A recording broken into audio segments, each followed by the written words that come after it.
నమస్తే welcome to Andhraprabha నేను ప్రశాంత్. కొలంబియాలో భారీ భూకంపం రావడంతో ఇప్పటికే దాదాపు 3000 మంది గల్లంతైనట్లయితే తెలుస్తోంది. అదేవిధంగా దాదాపు 200 మంది మృతి చెందినట్లు కూడా తెలుస్తుంది. ఇప్పుడు ఆ 3000 మంది కోసం కూడా ప్రత్యేక బృందాలతో అయితే వెతికిస్తూ ఉన్నారు. మరి ఆ 3000 మంది ఇంకా ఎక్కడెక్కడ చిక్కుకొని ఉన్నారు, ఏం జరిగింది అని చెప్పేసి కూడా ఇప్పుడు ప్రత్యేక బృందాలు కూడా వెతుకుతున్న పరిస్థితి అయితే కనిపిస్తూ ఉంది. అదే విధంగా దాదాపు 1700 భవనాలు కూడా కోల్పోయినట్లు కూడా తెలుస్తుంది. భవనాల కిందే ఇంకా చిక్కుకొని ఉన్నారు చాలా మంది అని చెప్పేసి గూడా అక్కడ బృందాలైతే చెప్పుకుంటూ అయితే వస్తూ ఉన్నాయి. ఇప్పటికే చాలా మంది 3000 మందికి పైగా గల్లంతయ్యారని చెప్పేసి వాళ్ళ కోసం అయితే వెతుకుతున్న పరిస్థితి అయితే కనిపిస్తూ ఉంది. ఏదేమైనప్పటికీ కొలంబియాలో ఇది మొట్టమొదటిసారి రావడము, ఇంత భారీగా భూకంపం రావడం అనేది మొట్టమొదటిసారి అని చెప్పేసి కొలంబియా ప్రజలైతే చెప్పుకుంటూ అయితే వస్తూ ఉన్నారు. దీని ద్వారా చాలా మంది ఇంకా మిస్ అయ్యారని చెప్పేసి గూడా కొలంబియా గవర్నమెంట్ గూడా చెప్పడం అయితే జరుగుతూ ఉంది.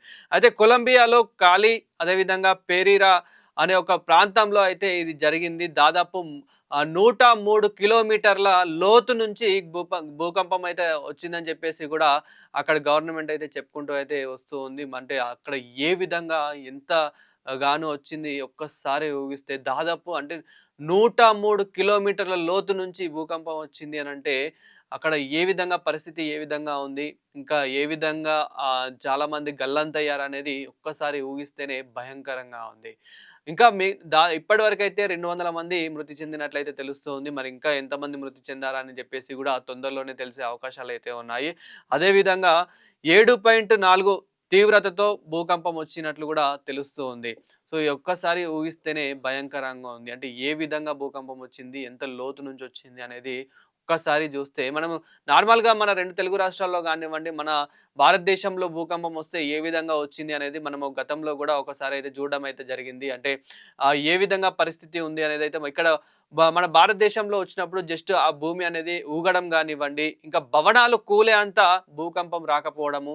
కానీ ఇక్కడ ఏ విధంగా ఉంటుంది భూకంపం అనేది జస్ట్ అంటే ఇప్పుడు ఏదైతే కొలంబియాలో వచ్చిందో, ఆ కొలంబియాతోని మనం కంపేర్ చేసుకుంటే మన భారతదేశంలో వచ్చింది కేవలం ఒక 2%, 3% మాత్రమే అనుకోవాలి. అంటే ఆ రేంజ్‌లో అక్కడ కొలంబియాలో అయితే రావడం అయితే జరిగింది. అక్కడ ల్యాండ్ గూడా పలగడం అనేది, ఆ ల్యాండ్‌లో గూడా చాలా మంది ఇరుక్కోవడం అనేది అంటే ఆ భూమి అక్కడ ఏదైతే ఏ విధంగా అయితే పలిగింది అంటే ఏ విధంగా మనకి ముఖ్యంగా చాలా సినిమాల్లో చూపిస్తూ ఉంటారు. సో, చాలా మూవీస్‌లో మనం చూస్తూ ఉంటాం. భూకంపం వచ్చినప్పుడు ఏ విధంగా బిల్డింగ్స్ అనేటివి కూలిపోతాయి. చాలామంది ప్రాణాలు ఏ విధంగా కోల్పోతూ ఉంటారు, ఏ విధంగా ఇరుక్కుపోతూ ఉంటారు, ఏ విధంగా మిస్ అవుతూ ఉంటారని చెప్పేసి.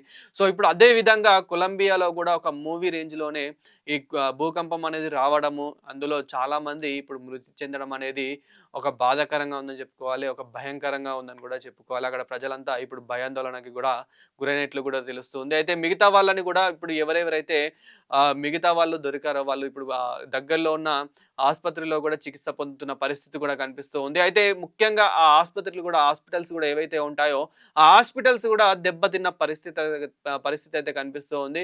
ఇక దూరంలో ఉన్న ఏవైతే హాస్పిటల్స్ ఉంటాయో వీటికైతే తరలించడం అయితే జరిగింది. ఇప్పటికే చాలా కొన్ని వేల మంది ప్రజలు అక్కడ చికిత్స పొందుతున్న పరిస్థితి అయితే కనిపిస్తూ ఉంది. ఏదేమైనప్పటికీ ఇంకా 3000 మంది గల్లంతయ్యారు. ఇంకా 3000 మందికి పైగా దొరకాలి అని చెప్పేసి ఇప్పటికైతే అఫీషియల్‌గా అయితే చెప్పడం అయితే జరుగుతూ ఉంది. మరి 3000 మందికి పైగా అంటే ఇంకెంతమంది అయ్యుండొచ్చు అని చెప్పేసి ఒక్కసారి ఊహించుకుంటేనే భయంకరంగా ఉందని చెప్పుకోవాలి.